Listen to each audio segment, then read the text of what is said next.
कहते हैं कि कानून के हाथ बहुत लंबे होते हैं और कानून 2 कदम हमेशा चोर और चक्कू से आगे जाता है।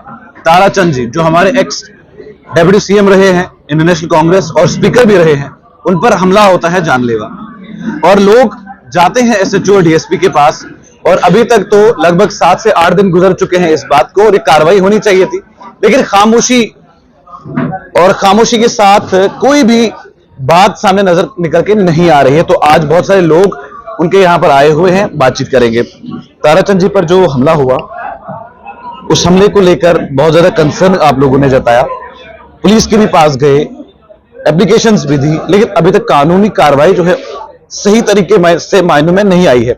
अगर मंत्री ही सेफ नहीं है तो जम्मू कश्मीर के आम नागरिक का क्या हाल? हम यही कहते हैं, जो जॉइंट एक्शन कमेटी है, all India SC ST OBC confederation, हम ये कहते हैं कि दावे किए जा रहे थे कि अगर जम्मू कश्मीर में जो हालात खराब हो रहे हैं वो 370 की वजह से हो रहे हैं। 370 चला गया, लोगों ने वेलकम किया, कहा चलो गया, हालात इंप्रूव होने चाहिए।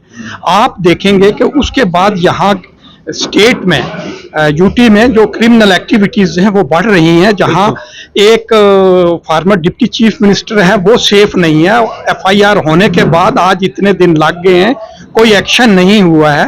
हालांकि जम्मू कश्मीर पुलिस जो है ये थ्रू आउट इंडिया जो है ये जानी जाती है अपनी इंटेग्रिटी के लिए, हार्ड वर्किंग के लिए। हमारे पुलिस के नौजवानों ने इस हालात को ठीक करने में बहुत से बलिदान दिए हैं, शहादतें दी हैं, हमारे कोलीग शहीद हुए हैं। मैं ये कहता हूं कि जो ये ढीलापन बढ़ता जा रहा है, ये कुछ अनफोर्सीन हैंड्स हैं जो वो इसके पीछे हैं। और दूसरा मुझे ये कारण ये लग रहा है, जो ये अफवाहें आ रही हैं कि जो JNK पुलिस है इसको डायरेक्टली होम मिनिस्ट्री के अंडर दिया जा रहा है, ये एक कारण ये भी हो रहा है जिसकी वजह से वो उनमें एक ऐसा है कि we are not directly responsible to the LG और स्टेट एडमिनिस्ट्रेशन। तो ये कुछ बहुत से कारण हैं जिसकी वजह से हमारी यूटी को तो पहले ही तबाह कर दिया, टुकड़े टुकड़े कर दिया। हमारे यहाँ बहुत सारे और से इशू हैं, हमें सिर्फ बातों से वो खुश किया जाता है लेकिन ग्राउंड पे कुछ नहीं हो रहा है। और उसमें खास करके सबसे ज्यादा जो जम्मू के लोग हैं वो अफेक्टेड हैं। इससे ये ताराचंद जी के अगेंस्ट अटैक नहीं हुआ, ये एक आम दलित पे अटैक हुआ है, आम OBC पे अटैक हुआ है, आप आम का जो गांव का एक मजदूर है उस पे अटैक हुआ है, गांव का एक किसान है उस पे अटैक हुआ है। और उससे जो ये आम लोग हैं उनमें जो लॉ एंड ऑर्डर के ऊपर एक विश्वास होता था वो उठना शुरू हो गया। तो जब हम सिविल सोसाइटी के लोगों ने जब सोचा कि ये हालात हैं, हमने इस रियासत को यहाँ तक लाने में अपना खून नहीं तो अपना पसीना से सींचा है। और आज इसकी बिगड़ती हुई हालत को देख के हमें दुख हो रहा है। वही हम जो ये LG एडमिनिस्ट्रेशन है या जो भी जिम्मेवार लोग हैं उनसे हम अपील कर रहे हैं कि you should take action as per law. हम आपसे ये जानूंगा कि अगर होम मिनिस्ट्री के अंडर हमारी पुलिस फोर्स काम करेगी तो जम्मू कश्मीर में जब कोई हमला होगा तो कब तक वो ऑर्डर आएगा, तो कब तक हमारी जम्मू कश्मीर पुलिस रिस्पॉन्ड करेगी? इसके लिए हमें काफी भुगतना पड़ेगा। ये एक अच्छी सुजेशन नहीं है और ना ही दूर अंदाज तक इसके इफेक्ट पड़ेंगे। जम्मू कश्मीर एक नॉर्मल स्टेट नहीं है।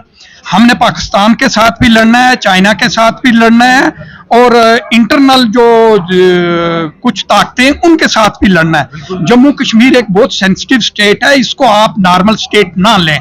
यहाँ हमारे डिफरेंट कल्चर हैं, हमारे कल्चर पर अटैक किया जा रहा है, हमारे सत्ता पर अटैक किया जा रहा है, हमारा एम्प्लॉयमेंट पे अटैक किया जा रहा है, हमें बजरी और रेत तक हमें उसके लिए तड़पना पड़ रहा है। तो इसके लिए मैं ये कहूँगा कि गवर्नमेंट ऑफ इंडिया या जो थिंक टैंकर हैं वहाँ उनको लॉन्ग टर्म की पॉलिसी सोच के ये देखना चाहिए। हमने आज तक बॉर्डर्स पे रहने वाले हम लोग हैं, हमने बहुत शहादत दी हैं।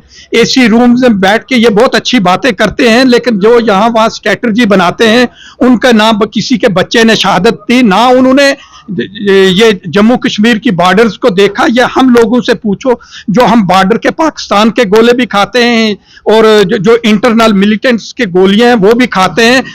हम लोगों ने जो एक अनपेड जो वर्कर होता है, हमने देश की सरहदों को संभाल के रखा हुआ है। हम सिर्फ यही डिमांड करते हैं कि जो लॉ है एज पर लॉ आप काम कीजिए। अगर छोटी सी बात के लिए आप ढील मत बरतिए, चाहे कोई भी हो। अगर इसमें एक इतना farmer deputy CM, farmer speaker, अगर वो सेफ नहीं है तो एक आम दलित, एक आम ओबीसी का, एक आम राजपूत, एक आम ब्राह्मण, एक आम खश्तरिया, वो कहाँ? जम्मू कश्मीर का नागरिक की फिर से पूरा नागरिक जो है वही जो है अनसेफ फील कर रहा है। चलिए, बहुत बहुत शुक्रिया। तो आपने सुन लिया। अब ये कहा जा रहा था कि जब पुलिस जो है कार्रवाई करेगी, और पुलिस को कार्रवाई करनी भी चाहिए। अगर आप स्पीकर्स के लिए या फॉर्मर डेप्यूटी सीएम के लिए ही कार्रवाई नहीं करेंगे तो आम लोगों का जो भरोसा आप पर है वो कहां जाएगा? इसका मतलब ये है कि जरूरत है एक कदम बढ़ाने की। आप हमेशा ही कानून में रह के, दायरे में रह के अच्छा काम किए हैं। ड्रग्स के खिलाफ, मिलिटेंसी के खिलाफ, इन्फिल्ट्रेशन के खिलाफ, अलगाववाद, आतंकवाद के खिलाफ जो लड़ाइयां आपने लड़ी हैं, हम सभी लोग शाना बशाना आपके साथ खड़े हैं। लेकिन अगर हमारे जम्मू कश्मीर का मंत्री ही सही नहीं है या सेफ नहीं है तो लोग कहां जाएंगे? कैमरामैन ऋषि के साथ आकिब आफ्ताब, जम्मू से।